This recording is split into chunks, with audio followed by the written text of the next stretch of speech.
Hey, this is Dave talking here for Elaine, Keller.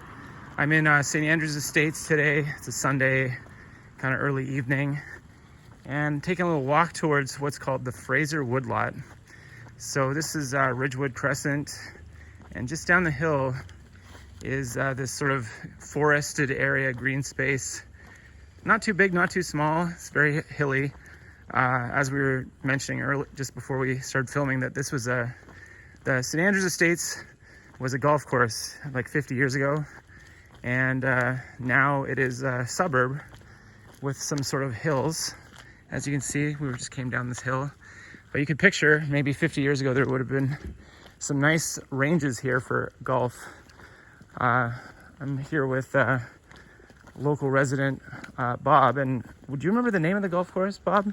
Yeah, it was called St. Andrews Golf Course. Oh, really? And they called it that because down the hill there's a school, an old school called St. Andrews School. Yeah. They called that school St. Andrews because Cambridge, or aka Galt, Yeah.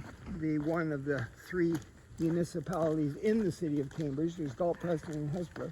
Galt's the largest of the three down here in the south west end. It was primarily, a few hundred years ago, made up of a lot of Scottish immigrants that came over here and started woolen mills and such close to the river.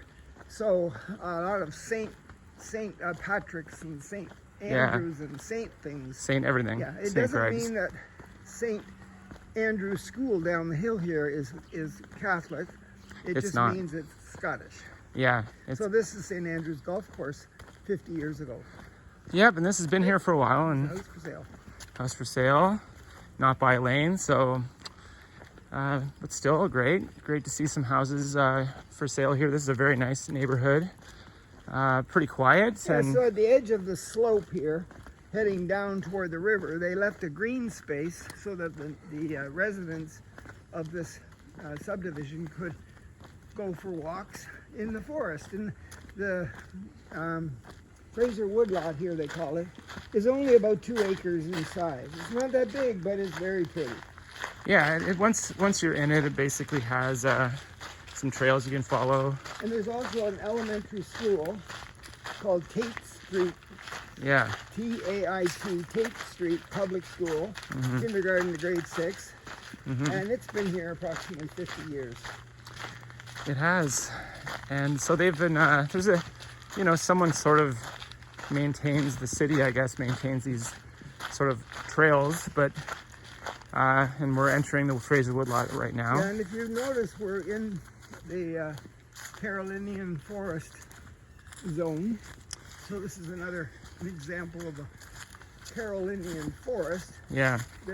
They're rolling hills, lots of maples and oak trees. And This is just sort of like enter at your own risk kind of thing, because this can be slippery. yeah, If you don't have the leaves. these leaves can be very slippery, and you can't really tell, but this is like a 15-degree angle or something. And remember, we've got the school down below. You'll see that in a few minutes. Down there, And yeah. then on the other side of the school, there's a street and then the river. Yeah. It goes through Galt.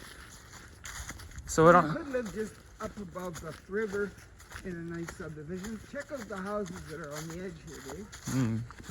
yeah, there's They got some pretty nice ones. Views. It's very peaceful. Yeah. But a lot of these trees they're not being cut down by anyone. They're getting old and they're falling over and they're rotting. A lot of them are maples, and that's what happens to them after a number of years. But once they fall, they start chopping them up, obviously. You could say this is a climaxed forest, which means you can see right through it. Yeah. Like, the trees are large enough so that the leaves and dense branches are all at the top. I think they purposely thin the trees out, some I of don't them. think they do that at all. I think they do, because there's I saw a couple stumps that are just sawed right Yeah, off. I believe they cut them, but I think they're trying to make the path walkable by people like us. They're just sort of pruning and watching out for trees that are gonna fall, like this tree. Yeah, I don't think they'll cut them all up or and this take them tree. away, though. No, they just sit here, but And the kids like to make forts and things, but it's kind of dangerous. it is kind of dangerous. You never know what tree's gonna fall next. There's a point where I used to like go on my GT snow racer down this hill. Like, Let's see the back of it. Shoot up the hill. yeah, you can't really tell exactly how steep it is, but it's very steep. Yeah. And we're only halfway down. this is like sort of like sudden hiking. You're hiking. There's like some sort of like a kind of a dwelling almost over there, which I think that's a homeless person. someone could actually live there. Like there was some different colored canvases inside. Yeah, I never noticed that. But this is a public area. Getting close to summer, why not, right? Well, theoretically, why not? I guess as long as everyone's, no one's really bugging anyone, which generally this is where you come to get away from the suburbs, I guess, to just be in the forest, do some forest bathing. There's trails everywhere. Yeah, that's you're looking at the roof of the school. That's Tait Street down there. All right. Go this way. Okay. We'll kind of head. This wasn't going to be a super long video, but it's you could easily trip and do a face plant in here. Like, you have to be kind of nimble to walk through this area. It's not necessarily for everyone. Well, the kids like bringing their dirt bikes in here and going over the stumps. Yeah. As jumps. Yeah. Like I said, I used to just like go straight down this hill into that fence. Look up, back up. Yeah, like I would toboggan down this hill, which is very dangerous. And we'd try to make a snow pile at the bottom there so that we just like crash into a snow pile. But yeah, kids are, pretty reckless. There's lots of mosquitoes in here. There's some symbolism on that tree that someone's graffitied on there. I'm not sure what that means. It's a little bit anarchistic to me, but not sure. But yeah, generally, like, this is a pretty nice little area to kind of walk through. Like, you don't walk through here and think they're gonna run into a guy that like lives in this house that is built there. No. But I don't see anybody.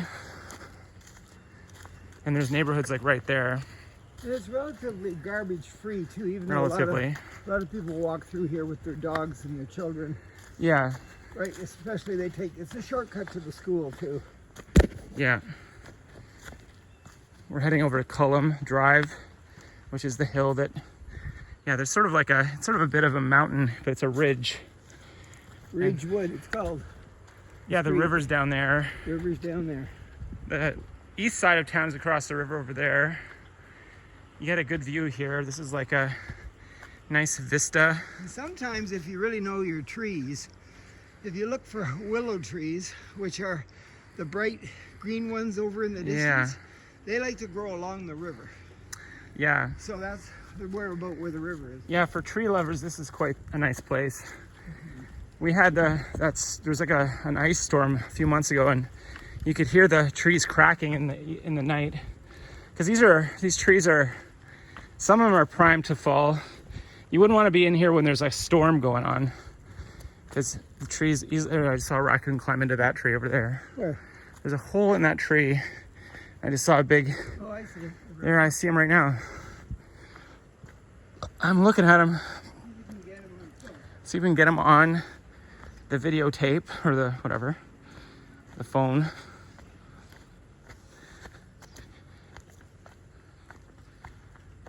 See if we can digitally capture him.